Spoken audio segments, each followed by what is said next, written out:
Keväällä, kun jääkiekkohuuma valtasi Suomen, me Bauerilla ja Blåkläderillä mietittiin, että miten me voitaisiin nostaa keskiöön jääkiekon näkymättömät sankarit.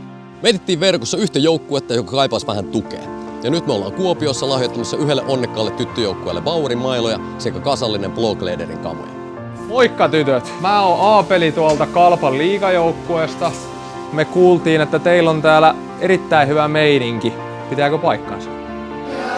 Bauer halusi lahjoittaa teille kaikille omat uudet mailat. Ja Blåkläder haluaa sitten lahjoittaa teille hupparit. Niitä voi käyttää sitten treenatessa tai vapailla ihan miten haluaa. Niin. Tässä on Kalpan tyttöjen U10 ja U12 joukkue. Ihan loistava porukka. Meillä on yli 10 hengen tiimi plus tietysti kaikki vanhemmat huoltajia, valmentajia, jotka terottaa luistimia, kuljettaa reeneihin ja ne on ne, jotka mahdollistaa tämän tyttöjen harrastamisen. Kaikki te jääkiekon näkymättömät sankarit, kaikki huoltojoukit, kaikki kannustajat. Tää on teille.